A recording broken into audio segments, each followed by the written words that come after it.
ఈరోజు ఒక పవిత్రమైన కార్యక్రమం. ఏడాది క్రితం స్వర్ణాంధ్ర స్వచ్ఛాంధ్ర ఒక ఉద్యమంగా ప్రారంభించాం. ప్రతి నెల 3వ శనివారం అనగానే నాకు గుర్తొస్తుంది. అక్కడి నుంచి పనిచేయడం మొదలు పెడుతున్నాం. నెలవారీగా ఒక ప్రత్యేకమైన థీమ్తో మీ ముందుకు వస్తున్నాను. ఈ నెల 3వ శనివారం పండుగలు కాబట్టి మళ్ళీ ఈ నెల మిస్ కాకుండా 4వ శనివారం ఈ కార్యక్రమాన్ని పెట్టుకుంటున్నాం. స్వచ్ఛాంధ్ర అనేది ఒక ప్రభుత్వ కార్యక్రమం కాదు. ఈ విషయం మీరు గుర్తుపెట్టుకోవాలి. ఇది మన జీవన విధానం కావాలి. అందుకే నేను కొన్ని కార్యక్రమాలు పెట్టుకున్నాను.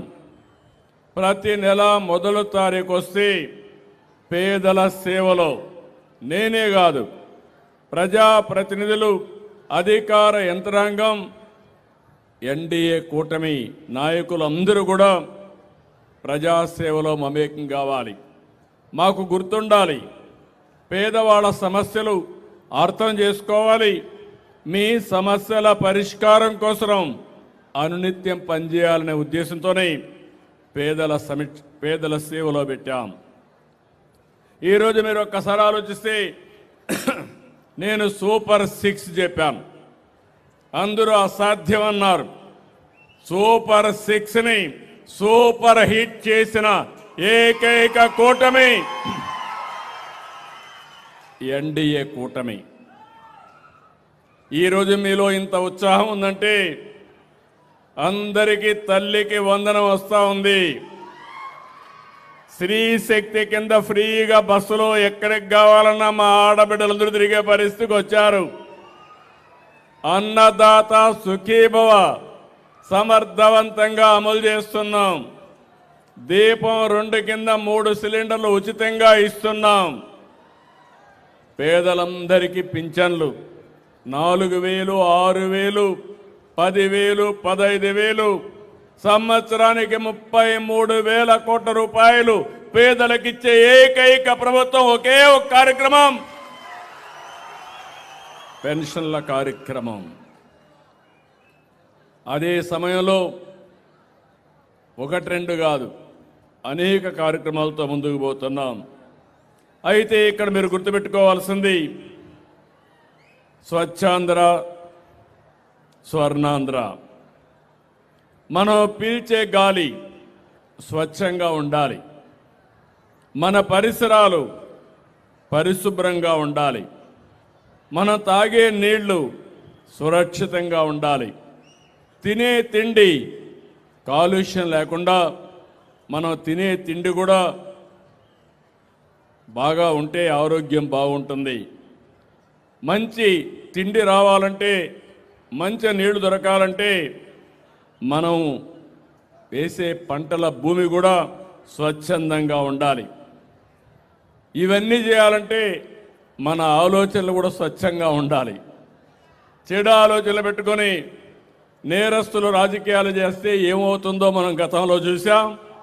అలాంటి స్వచ్ఛమైన ఆలోచనలు ఉంటే తప్ప ఈ రాష్ట్రానికి, ఈ దేశానికి భవిష్యత్తు ఉండదని చెప్పి కూడా నేను మీకు తెలియజేస్తున్నా. నేను ఒక లక్ష్యంతో మీ దగ్గరికి వస్తున్నా. నేను ఈరోజు కొత్త కాదు. ఈరోజు ఈ కార్యక్రమాన్ని ఇంట్రడ్యూస్ చేసింది మీరు చూస్తే నరేంద్ర మోడీ గారు స్వచ్ఛ భారత్ కార్యక్రమం పెడితే నన్ను చైర్మన్గా పెట్టి 10 మంది ముఖ్యమంత్రులు, అధికారులు అందరం కలిసి దీనికి విధి విధానాలు తయారు చేశాం. భారతదేశం స్వచ్ఛ భారతదేశం వైపుగా ముందుకు పోవాలని, అదే మరి ఆంధ్రప్రదేశ్ రాష్ట్రాన్ని స్వచ్ఛ ఆంధ్రప్రదేశ్, స్వర్ణాంధ్రప్రదేశ్గా చేయాలని ఈ కార్యక్రమాన్ని పెట్టుకున్నాం. ఈరోజు మీరు గుర్తుపెట్టుకోవాల్సింది, ఎప్పుడో నేను సింగపూర్కి వెళ్ళాను. సింగపూర్లో చూశాను. సింగపూర్లో చూస్తే రోడ్లు పరిశుభ్రంగా ఉంటాయి, ఆలోచన స్వచ్ఛంగా ఉంటుంది, గాలి స్వచ్ఛంగా ఉంటుంది, అందరికీ ఆదాయం పెరిగింది. అది చూసిన తర్వాత హైదరాబాద్లో సమైక్య ఆంధ్రప్రదేశ్లోనే నేను ఆ రోజు ఏదైతే ఒక కార్యక్రమాన్ని జన్మభూమి కార్యక్రమం, ఇంకో పక్క ఏదైతే పచ్చదనం పరిశుభ్రం కార్యక్రమానికి శ్రీకారం చుట్టాను. ఈరోజు స్వచ్ఛ ఆంధ్రప్రదేశ్ కోసం మీ ముందుకు వచ్చాను. నేను మాటల్లో చెప్పడం కాదు, 5 సంవత్సరాల్లో ఈ రాష్ట్రం ప్రపంచంలోనే నెంబర్ 1 రాష్ట్రంగా తయారు చేసే బాధ్యత స్వచ్ఛ ఆంధ్రప్రదేశ్లో మేము తీసుకుంటాం. అయితే నేను ఆ మాట అంటే మీరు క్లీన్ చేయండి, మేము రోడ్డు మీద చెత్తేస్తామంటారు. మీరు మనలో ఒక ఆలోచన విధానం రావాలి. మీరు గుర్తుపెట్టుకోవాలి, మనలో మార్పు రావాలి. ఇంట్లో చెత్త బయటేస్తాం, ఇల్లు మంది అనుకుంటాం, రోడ్డు మంది కాదనుకుంటాం.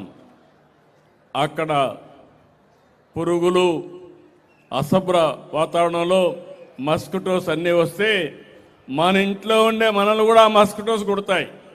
ఆ విషయాన్ని మనం మర్చిపోతాం. అందుకే మిమ్మల్ని అందరినీ కోరుతున్నాం. ఈరోజు నేను ఒక సంవత్సరం నుంచి ఒక ఉద్యమంగా ఈ కార్యక్రమాన్ని చేపట్టాం. ఈరోజు మీరు చూస్తే రాష్ట్రం మొత్తం ఇక్కడనే నగర్లో 573 కోట్లతో వివిధ అభివృద్ధి కార్యక్రమాలు, ప్రారంభోత్సవాలు స్వచ్ఛ ఆంధ్రప్రదేశ్ కోసం తయారు చేశాం. స్వచ్ఛాంధ్ర మిషన్ అర్బన్లో సాలిడ్ వేస్ట్ ప్రాసెసింగ్ కింద 101 ఇంటిగ్రేటెడ్ సాలిడ్ వేస్ట్ మేనేజ్మెంట్ ప్రాజెక్టుని 510 కోట్లతో శాంక్షన్ చేశాం. ఇంకో పక్కన ఇంటింటికి డస్ట్బిన్లు ఇస్తున్నాం. ఇవి కూడా మీరు చూస్తే 2,21,00,000 విలువైన 9,048 హోమ్ కాంపోస్ట్ డస్ట్బిన్స్ ఇచ్చాం. మీకు మీ ఇంట్లో ఉండే పొడి చెత్త, తడి చెత్త మీ ఇంట్లోనే కాంపోస్ట్గా తయారు చేసుకుని అదే సమయంలో అందులో నుంచి మీరు కాంపోస్ట్ ఎరువు తయారు చేసుకుంటే అదనంగా మీకు ఒక 200 రూపాయల ఆదాయం వచ్చే పరిస్థితి వస్తుంది. కుటుంబాల బట్టి ఇది పెరుగుతుంది. ఇంకో పక్క గ్రామీణ ప్రాంతాల్లో చెత్త సేకరణ కోసం స్వచ్ఛ భారత్ మిషన్ కింద 6.7 కోట్లు శాంక్షన్ చేశాం. 200 ఆటోలు ఇచ్చాం, 1,200 ట్రైసైకిల్స్ ఇచ్చాం, 5,000 పుష్ కార్ట్లు ఇచ్చాం. ఇవన్నీ ఇచ్చి కార్యక్రమాన్ని ముందుకు తీసుకుపోతున్నాం. ఇంకో పక్క పరిశుభ్రత డ్రైవ్ని పోయిన సంవత్సరం నుంచే ప్రారంభించాం. రాష్ట్రం మొత్తం మీరు ఒకసారి చూస్తే గడచిన ప్రభుత్వం 105 లక్షల మెట్రిక్ టన్నులు చెత్తని పట్టణాల్లో వదిలేసి వెళ్ళిపోయారు. చెత్త ఉంటే ఏమవుతుందో మీరు ఒకసారి చూడండి. ఆ చెత్త ఒడ్లో పడిపోయి పెద్ద పెద్ద గుట్టలుగా తయారైపోయి వర్షం పడితే ఆ వర్షం అంతా అక్కడే ఇంకి ఆ నీళ్లు భూగర్భ జలాలుగా కలుషితం అయిపోయి ఆ నీళ్లే మనం తాగే పరిస్థితికి వచ్చాం. అక్కడ వచ్చే చెడు